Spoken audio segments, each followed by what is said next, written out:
Have you ever heard of No Sleep? Well, if you have, then good for you. But if you haven't, it's a subreddit where people post about horror stories that they made up, and they have a specific rule that their stories should need to be written in first person always. And out of all of the stories on this subreddit, I think this one is my favorite. By the way, these stories are all free, so you could read them whenever you want. Now, the story's name is "The Man in My Basement Moves a Step Every Week." Is quite a mouthful, but the story, it's pretty well written. Honestly, I really liked it. Now, this story is divided into, I think, 20 or 19 parts. It's a bit long, and so I found somebody who was reading it and just listened to the entire story, and it's a 2 hour, 3 hour listen. You could probably read it in a similar time. But yeah, so without any further ado, let's get into it. First, it starts with our main character, who is ancient at this point, like he's in his 40s. He moves into a new house he bought.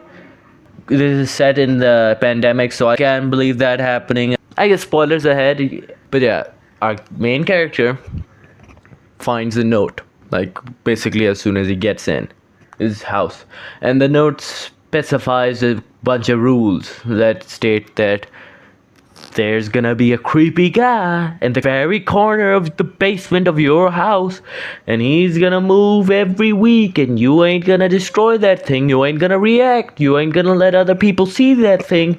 If they do, they will think you're crazy, and don't leave the house, and don't sleep anywhere else, or bad stuff will happen.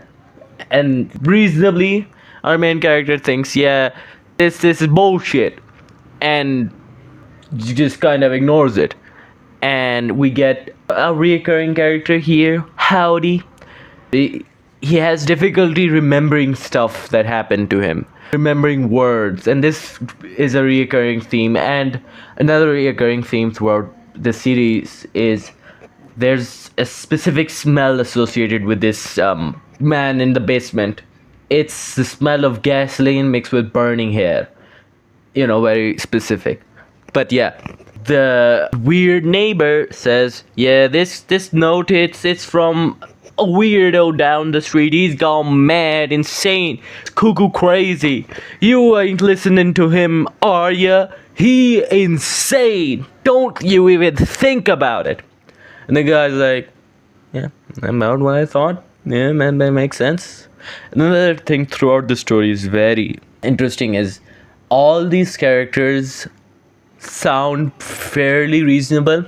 Like, they may have their quirks, which may be concerning, but in general, all of the characters sound very reasonable. Sound like, yeah, they could be normal people, and that you should trust them. And if, any point of the story, the main guy trusts in a certain character, but that turns out to be wrong, you would be like, yeah, I knew you should have trusted the other guy.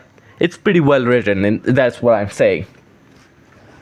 And then he's like, oh, sure, then I will not follow the rules. And as soon as he says that, he finds a coat rack. The rules stated, these rules aren't set in stone.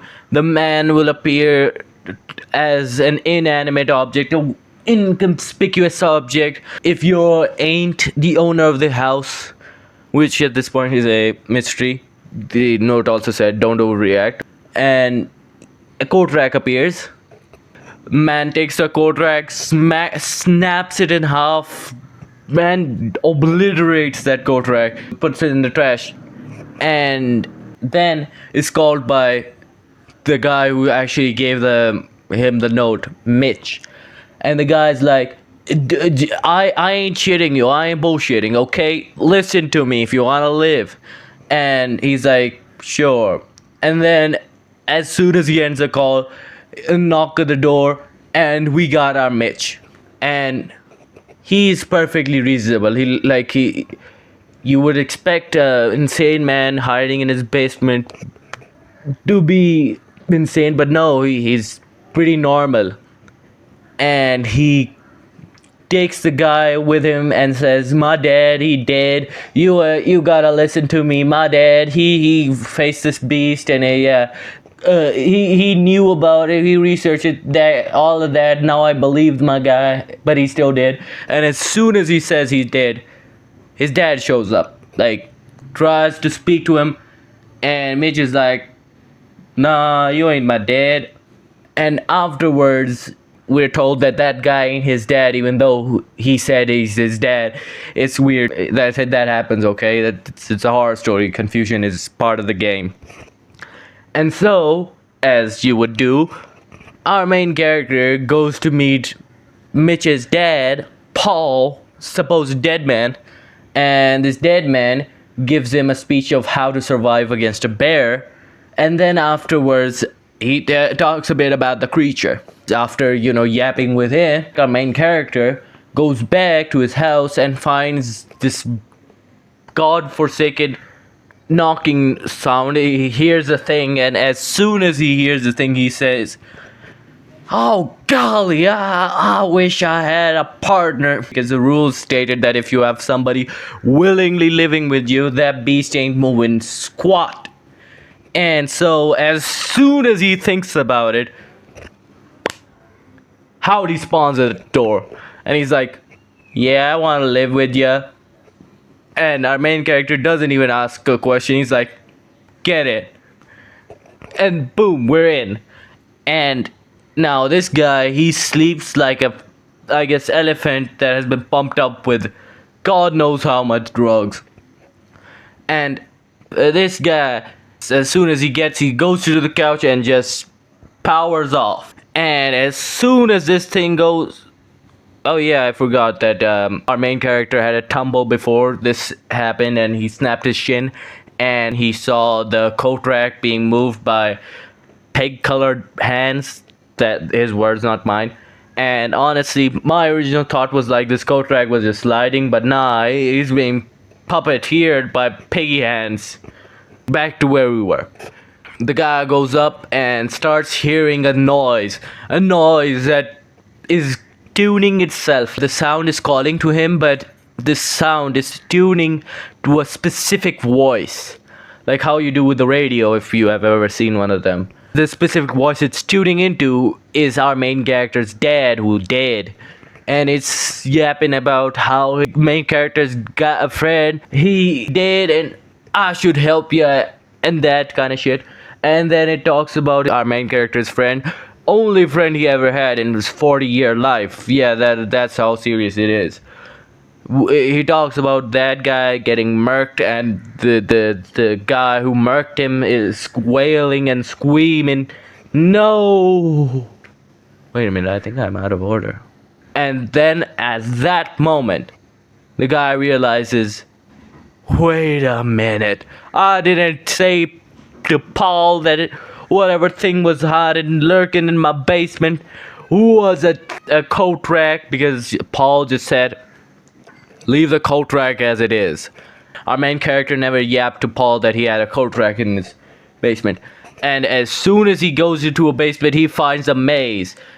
And by the way, Paul's basement, it's a maze that's connected to his basement, and it's weird because the creature, it has shifted its grip from Paul to our main character, and Paul explanation dumps him and says that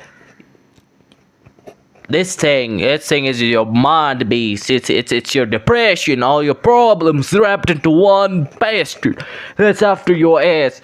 This is a piece of work that wants to kill you, take you to Valhalla. And if you don't think about it, it won't, because it's a Tomfa thing. If you know, you know. Basically, it's basically if you think about a thing, it becomes more real. He's like, main character, this guy, he's gonna leave you alone if you stop thinking about it. Let it leave your mind, just let it pop out. This entire conversation ends.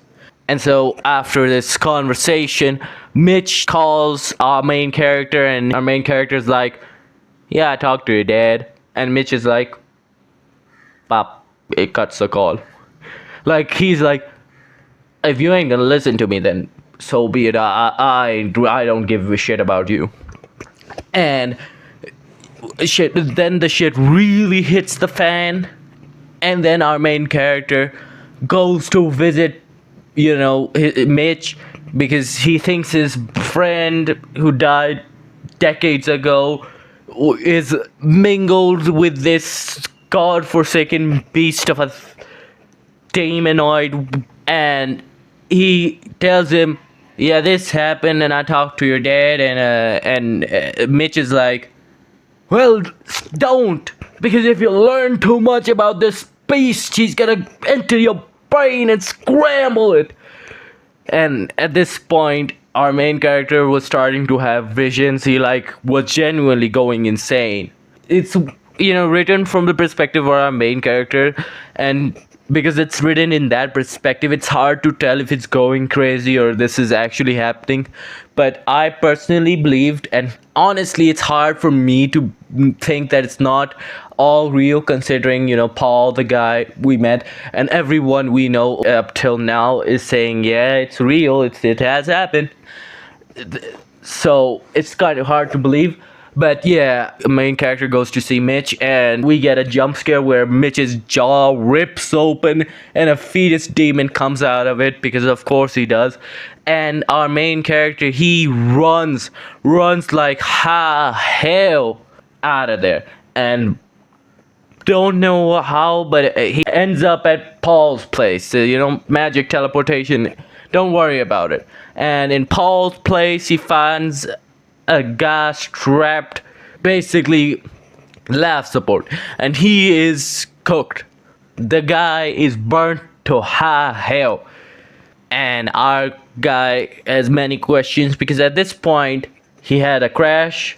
I have not talked about this, but he had a crash where he had psychedelic, trip, out of body experiences, and that's why he went to meet Mitch. And at this point, he knows that Paul, that guy ain't what he's saying. Like, the real Paul burnt. And the Paul we're seeing, well, he ain't burnt. So, this guy, our main character, immediately goes, this guy's Paul! Paul! Because at this point, the creature doesn't have anything to do with the basement. He's just a multidimensional demon who can transform reality to his will. He is basically a god demon that comes out of depression or shit like that. Don't know how it works. Not explained in the series. But yeah, our main guy has a knife, and he is basically committed breaking and entering. And he gets the police called on his ass. And the police grab him and put him in a psych ward, because if I was the police, I would do the exact same thing, because he's a maniac wielding a knife who has delusions about a guy in his basement. And yeah, that honestly, it's kind of hard to say if the guy's going insane or not, because we know he has some mental problems. And so he's put in a psych ward, and Paul comes in, pays his psych ward fees. Great guy. The guy also starts gaslighting him, basically convinces him that what he saw was just insanity. It never happened. And then the story starts coming to a close. The character starts saying, oh, well, I guess I got insane or shit like that. I don't know what happened, but that's behind me. Now I'm gonna become a writer and change the world. But yeah, he's like, oh, thank God, I gotta move on. And by the way, Mitch's entire family's dead. And probably Mitch himself is dead. But Mitch, his sister committed suicide in a very interesting way. She bagged herself. And well, our character starts calling his old friend Zach's mom, and he's like, well, do you remember me? And the lady's like, yeah, I do. And she's like, well, it's sad that Zach died. It's a damn shame. He's a young guy. And our main character says, you got your justice. The guy, he's in behind bars. And then the mother says, what? He's behind bars? Haven't you heard? Oh, that guy, he committed suicide. He bagged himself. And our main character's like, straight shivers go up through his spine. He's like, ah, shit, I'm screwed. And as soon as these shivers go up to his spine, he does his grounding routine. Name 3 things you can feel. Then he names them. Name 3 things you can see. Then he names them. Name 3 things you can smell. Then he names them. And then at that moment, he realizes that there's a familiar smell in the room of burnt hair and gasoline. It was at this moment that I realized that what I am reading is probably one of the best no sleep stories there are. And at that moment, he realizes, oh god, I'm screwed. And at that moment, he realizes that there's a weird white van parked around here. And this van is mentioned earlier on. And he, takes the drive out because the entire world is collapsing around him and he wants to ground himself. And then sees that white van again. And he sees a person outside waving for him, asking him to, give him a lift. And he says, well, I ain't doing that. But then his conscience gets him. And then he gives the guy a ride. And it turns out it's Mitch. And Mitch, he starts talking about the exact same thing. Like, he talks about that the guy died in the same way his sis died. And all of that. And as soon as our main character hears that, he got to hold up all the heaven to prevent himself from going further down the rabbit hole. He barely stops his own curiosity and says, no, I don't want to do this. Like, the beast, it's already stopped me. Just please let me go. Let me live my life. And so Mitch says, oh, well, I'm still gonna solve this. If you ain't coming with me, I will do it on my own hands.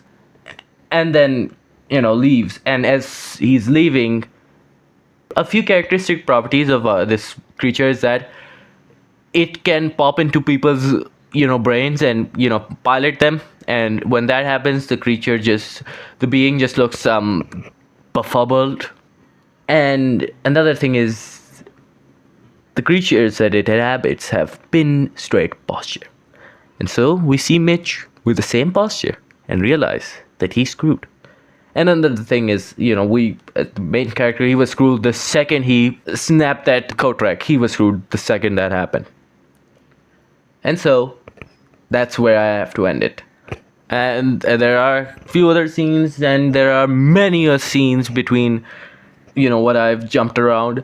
And all of them are A tier. I think there are probably better, stories in this subreddit, but this is one of the better ones that there are out there. And so I would recommend you read all of this, or at least as much as you want, because this is completely free. You could go on, if you have a Reddit account, you could just go on a Reddit and just read it. Or if you don't want to read, you could probably find somebody reading it. It's very high A tier. I'm just saving S tier if there is something else out there to put above this story. If there is it, then it's S tier, but it's pretty close. And yeah, that's about it for me. I really like the story, and I just, as soon as I finished reading it, I was like pumped. Like, I really wanted to talk about it. So yeah, that's about it for me. Bye.